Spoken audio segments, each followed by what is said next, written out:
నమస్తే, నేను మధు. అరవ శ్రీధర్ ఒక మహిళను మోసం చేశారని, తనని అన్యాయం చేశారంటూ ఒక మహిళ తన వాయిస్ ద్వారా ప్రపంచానికి చెప్పడం అయితే జరిగింది. అయితే ఇదే విషయాన్ని ఇప్పుడు వైసీపీ వాళ్ళు ఎత్తి చూపుతున్నారు, ముఖ్యంగా రోజా. మరి వైసీపీ వాళ్ళు ఎందుకు శ్రీధర్ విషయాన్ని ఇంత సీరియస్ చేస్తున్నారు, అసలు ఏం జరుగుతుంది, ఈ రోజు మనం చర్చిద్దాం. ప్రస్తుతం మనతో పాటు ఉన్నారు సీనియర్ జర్నలిస్ట్ సిఎస్ రావు గారు. వారిని అడిగి మరిన్ని విషయాలను తెలుసుకుందాం. నమస్కారం సార్. సార్, అరవ శ్రీధర్ విషయంలో వైసీపీ వాళ్ళు ఎందుకు సార్ ఇంత ఇంట్రెస్ట్ చూపిస్తున్నారు? ఇంకా రోజా గారు కావచ్చు, వైసీపీకి సంబంధించిన కొంతమంది సభ్యులు కావచ్చు, వాళ్ళందరూ కూడా అరవ శ్రీధర్ విషయాన్ని ఇంకా హైలైట్ చేసి చూపించడానికి ట్రై చేస్తున్నారు. అసలు ఏం జరుగుతుంది? దీని వెనకాల ఏమన్నా, అంటే ఆ అమ్మాయి ఇట్లా పబ్లిక్ గా చెప్పడానికి వెనకాల ఏమన్నా వైసీపీ వాళ్ళ హస్తం ఉందంటారా? ఇప్పుడు ఇది పూర్తిగా పొలిటికలైజ్ అయింది ఈ ఇష్యూ. జనరల్ గా అనేక సమస్యల మీద స్పందించినటువంటి జగన్మోహన్ రెడ్డి గారు కూడా ఈ వీడియో గురించి స్పందించారు. ఆయన జనరల్ గా ఇప్పుడు కల్తీ కేసులో స్పందించరు, పరకాణి కేసులో అదే ఉంది చిన్న కేసు అది తీసేశారు. అలాగే లిక్కర్కి సంబంధించినటువంటి దాని మీద ఇప్పటి వరకు ఆయన అప్డేట్ గా స్పందించలేదు. ఎప్పుడో అప్పుడప్పుడు అదే కక్ష పూర్తికి పెట్టారని కేసులు అన్నారు కదా, ఆయన లిక్కర్ కేసుకు సంబంధించి పాలసీ, లిక్కర్ పాలసీ కానీ కేసులు షార్ట్షీట్ గురించి కానీ ఇప్పుడు మాట్లాడలేదు.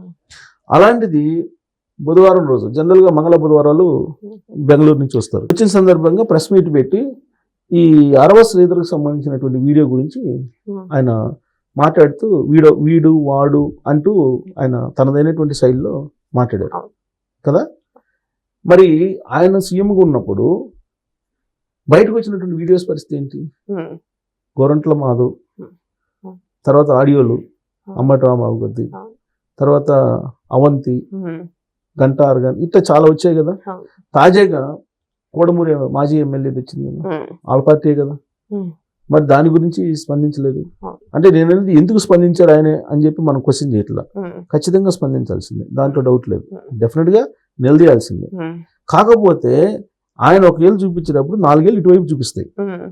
ఇప్పుడు ఇది వీడియో బయటికి రాగానే రోజా గారు, రజనీ గారు, ఇంకా చాలా మంది వైఎస్ఆర్ కాంగ్రెస్ పార్టీ ఈ మధ్యకాలంలో అధికార ప్రతినిధికి వచ్చారు కదా, ఆమె పేరు యాంకర్, ఆమె శ్యామల, యాంకర్ శ్యామల, ఆవిడ, ఇలా అనేక మంది బయటకు వచ్చారు. బయటకు వచ్చి ప్లే కార్డులు పట్టుకొని ధర్నాలు చేశారు. ధర్నాలు చేసి రోజా గారు ఏం మాట్లాడారు, ఆ వీడియో మొత్తం చూస్తే ఎంత దారుణమో అని చెప్పి, మొత్తం మీరు చూడండి మీకు అర్థమైద్ది అని చెప్పి చెబుతున్నారు. అంటే ఆవిడ మొత్తం వీడియో చూసి ఆవిడ స్పందించారు. ఈ విషయాన్ని ట్రోల్ చేస్తున్నారు ఆవిడ మీద అందరూ. ఈవిడ పదే ఆ వీడియో చూసి మమ్మల్ని కూడా చూడమని చెప్తుంది అని చెప్పి ఆవిడ ట్రోల్స్కి గురవుతున్నారు. సరే, ఎవరు ట్రోల్స్కి గురైనా, వాళ్ళు వీళ్ళ మీద ఆరోపణలు చేసినా, వాళ్ళు వీళ్ళ మీద ఆరోపణలు చేసినా, పరస్పరం ఆరోపణలు చేసుకున్నా కానీ ఇది విధానపరమైనటువంటి అంశం కాదు. కాబట్టి దీని మీద చర్చ జరగాలని అంటే జరగాలి, దాని కంక్లూజన్ తీసుకురావాలి. అంతే తప్ప మీ పార్టీ వాళ్ళందరూ ఇంతే అనేటువంటి మాటలు అంటే, వాళ్ళు కూడా ఒక లిస్ట్ తీశారు, ఇప్పుడు సోషల్ మీడియాలో వదిలేరు మళ్ళీ ఆ వీడియోలన్నీ. ఆ వీడియోలు చూడలేక చచ్చిపోతున్నాం అని అంటే ప్రతి వాళ్ళు పోస్ట్ చేస్తుంటారు అందరికీ అని చెప్పి సోషల్ మీడియాలో వాళ్ళు కామెంట్లు చేస్తున్నారు. మీరు ఎందుకు పోస్ట్ చేస్తున్నారు మాకు అని చెప్పి సోషల్ మీడియాలో కామెంట్ చేస్తున్నారు. మీరు చూడండి, కావాలంటే మీరు చూసుకోండి, మాకెందుకు చూపిస్తారు ఇవన్నీ. రోజా గారు ఏమంటారు, మొత్తం వీడియో చూడండి, మేము చూసాము, మీరు కూడా చూస్తే మీకు అర్థం అయింది అని చెప్పి ఆవిడండి. అది ఫేక్ వీడియో అని చెప్పి అంటుంటే, ఫేక్ వీడియో కాదు, నిజము, మేము చూసాము, మేము మొత్తం వీడియో చూడండి అని ఆవిడ పదే అక్కడ చెప్పడం అనేది ఆవిడని ట్రోల్ చేస్తున్నారు. చూసి ఆవిడ మాట్లాడుతున్నారు, అందరిని చూడమంటుంది, ఈమె పబ్లిసిటీ ఇస్తుందని. సో సరే, అదంతా ఒకరికొకరు ఆరోపించుకుంటుంది అనుకున్నాం. అసలు ఈ ఎపిసోడ్లో ఏం జరిగింది అని అంటే, ఇప్పుడు నాకు కొన్ని పోస్టులు, తర్వాత కొన్ని కామెంట్స్ వచ్చాయి గ్రూపుల్లో. ఇప్పుడు వాణి అనే ఆవిడ గవర్నమెంట్ ఎంప్లాయ్, ఆవిడ మరి ఎక్కడ ఏ ఆఫీస్లోనే ఏమో కానీ మొత్తానికి గవర్నమెంట్ ఎంప్లాయ్. ఈ గవర్నమెంట్ ఎంప్లాయ్గా ఉన్నటువంటి ఆవిడ ఎమ్మెల్యేగా గెలిచినటువంటి అరవ శ్రీధర్కి ఫేస్బుక్లో విషెస్ చెప్పారు. అక్కడి నుంచి వీళ్ళ పరిచయం ఏర్పడింది అని చెప్పి చెబుతున్నారు. ఓకే, ఆ పరిచయం కాస్త వీళ్ళకి సాన్నిహిత్యంగా మారింది. ఈ సాన్నిహిత్యం కాస్త ఎలా పోయింది, 1.5 సంవత్సరంలో 5 అబార్షన్లు చేయించుకునే స్థాయికి వెళ్ళిపోయింది. అసలు 1.5 సంవత్సరంలో 5 అబార్షన్లు ఎలా జరుగుతాయి అని చెప్పేసి లేడీసే చాలా మంది కామెంట్లు చేస్తున్నారు. నాకు ఎవరో లేడీ భలే మాట్లాడారు, నాకు పోస్టులు వస్తూ ఉన్నాయి, నేను ఆ వాయిస్ నేను కూడా అసలు ఏంటి చెప్పేది నిజమే కదా అని అనిపించింది నాకు కూడా.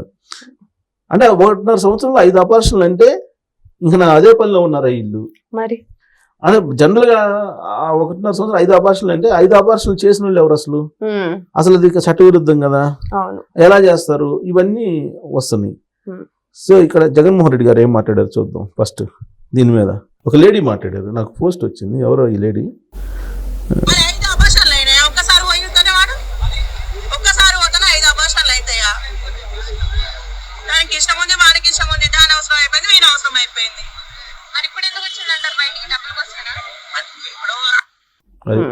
అంటే లేడీస్ స్పందన నార్మల్ పబ్లిక్ మాట్లాడుకుంటుంది ఇవన్నీ కూడా.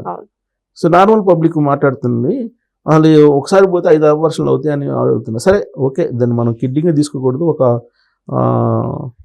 లేడీ నిజంగానే కొంచెం బాధపడాల్సిందే. కాకపోతే ఆవిడ ఈ కేసు ముందు ఆవిడ పెట్టారా లేకపోతే వాళ్ళు పెట్టారంటే, ఇప్పుడు అరవ శ్రీధర్ వాళ్ళ మదరు ఫస్ట్ నేనే పెట్టాను కేసు ఒక 6 నెలల క్రితం, ఇంటికి వచ్చి గొడవ చేస్తుందని చెప్పి పోలీసులు కేసు ఉంది, మీరు కావాలంటే తీసుకొని కంప్లైంట్ అని చెప్పి ఆవిడ చెప్తుంది. ఈవిడేమంటది, నన్ను కిడ్నాప్ చేసి తీసుకెళ్లిపోయాడు అని అంటది. ఎమ్మెల్యే ఫస్ట్ ఆవిడ చెప్పిన వాయిస్ ఏంటంటే, నేను విన్నా ఆవిడ చెప్పిన వాయిస్ ఏంటంటే, ఈయన పరిచయం ఏర్పడిన తర్వాత నీతోటి కలవాలి మాట్లాడాలి అని చెప్పేసి ఈయన ఏదో ప్రెజర్ చేస్తున్నాడంట. ప్రెజర్ చేస్తున్నప్పుడు నువ్వు రా మనం బయటకు వెళ్దామని అంటే రమ్మని చెప్పిందంట. రమ్మని చెప్తే వీళ్ళ ఇంటికి కారు వేసుకుని వచ్చాడంట. అతను కారు వేసుకుని వస్తే ఈ కారులో వెళ్ళిపోయారంట. ఎక్కడికి వెళ్ళారు, కడప బైపాస్ కు వెళ్ళారంట. ఇక్కడ నుంచి ఇది వాళ్ళు ఉండే దగ్గర రైల్వే కోడ్ దగ్గర నుంచి కడపకి వెళ్ళిపోయారంట. అక్కడ రాత్రి సమయంలో ఈవెని కారులో సీట్లు దించేసి కారులో ఈవెన్ రేప్ చేశారు పట్టుకొని అని చెప్పి ఆ అమ్మాయి చెప్తుంది. కాస్త నాకు ఒక డౌట్, ఇక్కడ రేప్ చేస్తే ఆ అమ్మాయి అప్పుడే రియాక్ట్ అవుతారు కదా ఎవరైనా సరే. ఆత్మాభిమానం ఉన్న మహిళగా ఒక్కసారి తన మీద అన్యాయం జరిగితే అప్పుడే రియాక్ట్ అవ్వాలి, అప్పుడే పబ్లిక్ కి తీసుకెళ్లాలి. కానీ తనని వదిలేసేసి 5 అబార్షన్ల వరకు ఉన్నారంటే ఈ అమ్మాయికి కూడా ఇష్టమనే కదా సార్. ఇదే క్వశ్చన్ జర్నలిస్టులు అడిగారు. అడిగితే అమ్మాయి ఆవిడ ఏం చెప్తున్నారంటే, భయపించాడు అతను, అందువల్ల నేను కంటిన్యూ చేశానని చెప్తున్నాను ఆమె. అసలు అర్ధరాత్రి పూట ఎందుకు వెళ్ళాలి ఫస్ట్ ఆఫ్ ఆల్, అతని కారులో ఒంటరిగా. అసలు కారులో ఎమ్మెల్యే అంటే జనరల్ గా గన్మెన్ ఉంటాడు, తర్వాత డ్రైవర్ ఉంటాడు. సరే అతను కారులో వచ్చాడు అనుకున్నాం, వస్తే ఈవిడ అతనితో ఎందుకు వెళ్ళాలి? అతను ఎక్కడ కడప ఏదో అక్కడ బైపాస్ ఉందంట, అక్కడ తీసుకెళ్లారంట. రేత్రి మొత్తం వీళ్ళు అక్కడే ఉన్నారు. అంటే కారులో మేము గడిపామని చెప్తుంది. కారులో గడిపాం, వచ్చేసాం ఇంటికి. ఆ తర్వాత నుంచి కంటిన్యూ చేసాం అని చెప్తుంది. నేను బ్రేక్ చేద్దాం అనుకున్నాను, కానీ మా పిల్లోడిని చంపేస్తాం అని చెప్పి భయపించాడు, అందుకని నేను కంటిన్యూ చేశాను అని చెప్తుంది. ఇంకో హైలైట్ ఏంటంటే, ఈవిడ సాక్షి పేపర్ రిపోర్టరు ఏదో వీళ్ళిద్దరు మాట్లాడుకున్న వీడియో ఒకటి బయటపడింది. తర్వాత ఈ న్యూస్కి సంబంధించి ఈ న్యూస్ ఏదో ఒకటి ఇచ్చారు అని చెప్పేసి వేరే రిపోర్టర్ ఒక అతను తీసుకొచ్చి ఈ స్కిప్పింగ్ చేస్తారు కదా, స్కిప్పింగ్ రోప్ తోటి కొడుతుంది ఇది జర్నలిస్ట్ని. అది ఆ వీడియో కూడా బయటకు వచ్చింది. సో కాబట్టి ఇంకో పోస్ట్ కూడా వచ్చింది. నాకు అది ఎంతవరకు నిజమో నాకు తెలియదు, కానీ వేరే గ్రూపుల్లో వేశారు. ఆ పోస్ట్ని చూస్తే అసలు ఈవిడికి అంతకు ముందే వేరే వాళ్ళతోటి కొన్ని రిలేషన్స్ ఉన్నాయని, అఫైర్స్ ఉన్నాయని రకరకాలు పెడుతున్నారు. బట్ మనం ఎంతవరకు దాన్ని మనం పరిగణలోకి తీసుకోవడానికి లేదు. కానీ ఇక్కడ చూడండి, పోస్ట్ వచ్చిన గ్రూపులో వస్తున్న పోస్టులు అంటే సోషల్ మీడియాలో 2013 నుంచి 2014 వరకు రాము ఆచార్య అంటే ఎవరో మరి మనకు తెలియదు. అంటే ఇది నమ్మాలి, ఇప్పుడు మనం సోషల్ మీడియాలో వచ్చిన న్యూస్నే చెప్తున్నాం, ఇది మన నమ్మమని కాదు. అంటే ఈవిడ మీద కూడా ఈ విధంగా దుష్ప్రచారం చేస్తుండొచ్చు వీళ్ళు సోషల్ మీడియాలో. ఏదైనా సరే ఇది మంచిది పద్ధతి కదా. ఒకటి 2014 నుంచి 15 వరకు పుష్పరాజు అంటే ఎవరు, తర్వాత 2015 నుంచి 16 వరకు సాయి అంటే ఎవరు, తర్వాత 16 నుంచి 17 వరకు శివ అంట, 18లో సాయి మనోజ్ అంట, 19లో మణి రాచమరెడ్డి. మరి ఇలా పేర్లు రాసుకుంటూ వచ్చారు. ఇది ఎంతవరకు నిజమో, అంటే సంవత్సరానికి ఒకరు ట్రాక్ చేసేసి ఈవిడ డబ్బులు సంపాదించడం అనేది ఈవిడికి అలవాటు అనేటువంటి యాంగిల్లో ఈవిడ మీద రకరకాలుగా కామెంట్లు చేస్తున్నారు. ఇప్పుడు ఈవిడ మంచిదే అనుకుందాం సార్, ఆవిడకి పెళ్ళయింది, ఒక బాబు ఉన్నారు.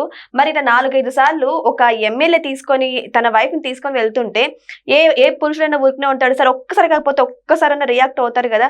ఓకే, వాళ్ళిద్దరి మధ్య గొడవలు జరిగిండొచ్చు, కానీ ఒక మహిళని ఇలా చేయడం తన హస్బెండ్ కి తెలియకోకుండా ఉంటుందంటారా? హస్బెండ్ కి ఎమ్మెల్యేనే ఫోన్ చేసి చెప్పాడు, మా ఇద్దరి మీద రిలేషన్ ఉంది, నువ్వు కాముగా ఉండు అని చెప్పి భయపించాడు, బెదిరించాడు, డైవర్స్ తీసుకోమని చెప్పి భయపించాడు అని చెప్తుంది ఆవిడ. సో డైవర్స్ తీసుకోమని బెదిరించాడు, పెళ్లి చేసుకుంటానని చెప్పి ప్రామిస్ చేశాడు, పెళ్లి చేసుకుని అన్నాడు, అందుకే నేను వీడియోలు బయట పెడుతున్నాను అని చెప్పి చెప్తుంది ఆవిడ. పెళ్లి చేసుకుని కామ్గా ఉండేది అంటే భర్తకి మోసం చేసినట్లే, ఇంకా డైవర్స్ తీసుకుని పెళ్లి చేసుకుందాం అనుకున్నానని చెప్తుంది ఆవిడ. అంటే డైవర్స్ తీసుకోకుండా సహజీవనం చేసింది అనుకుందాం, ఇది సుప్రీంకోర్టు దాని ప్రకారం ఓకే, నేనేం కాదు. అయితే ఇక్కడ బాగా అబ్జర్వ్ చేయాల్సిన అంశం ఏంటంటే ఈ వీడియోలన్నీ బయటకు తీసుకొచ్చింది కదా, వీళ్ళిద్దరూ ఒకటిగా ఉన్నప్పుడు వీడియోలు ఈవిడ తీసిందంటే ప్రీ ప్లాన్డే కదా, ప్రీ ప్లాన్ లేకపోతే వీడియోలు ఎట్లా తీస్తారు? ఈవిడ ప్లాన్ లేదనుకోండి, అతన్ని బ్లాక్మెయిల్ చేసే ఆలోచన లేదనుకోండి, వీడియోలు ఎందుకు తీస్తారు? Simple logic. సో అంటే ప్రీ ప్లాన్డ్ గా ఏదో జరిగింది అనేది. సో దాని మీద జనసేన పార్టీ 3-man కమిటీ ఏదో వేశారు, దాంట్లో నిజాలు తేల్చమని చెప్పి ఆ 3-man కమిటీ ఇచ్చిన రిపోర్ట్ ప్రకారం ఆయన మీద యాక్షన్ తీసుకుంటారు పార్టీ పరంగా. ఈ లోపుగానే వైఎస్ఆర్ కాంగ్రెస్ పార్టీ వాళ్ళు రోడ్ల మీదకి వచ్చేసి కూటమి వాళ్ళు ఇంతేను, జనసేన కాదు అది కామసేన, ఇట్లా రకరకాలుగా రోజా గారు మాట్లాడుతున్నారు. సో అందుకే ఆ రోజా గారు అట్లా మాట్లాడుతున్నారు కాబట్టి రోజా గారు వీడియో మొత్తం చూసి ఎంజాయ్ చేస్తున్నారు అని చెప్పి జనసేన వాళ్ళు ట్రోల్ చేస్తున్నారు. సో దీనివల్ల ఎవరికి ఉపయోగం లేదు, సమాజానికి అయితే ఉపయోగం లేదు. కానీ అదే హైలైట్ అవుతుంది. ఎందుకు హైలైట్ అవుతుందంటే ఇప్పుడు కల్తీ నెయ్యి కేసు వచ్చింది కదా, దాని మీద సీరియస్ చర్చ జరుగుతుంది.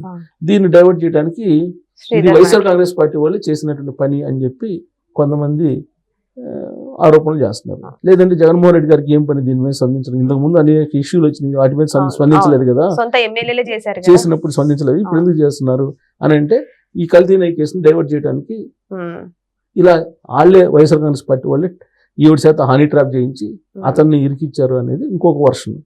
సో ఏదైనా సరే దీనివల్ల ఎవరికి బెనిఫిట్ లేదు.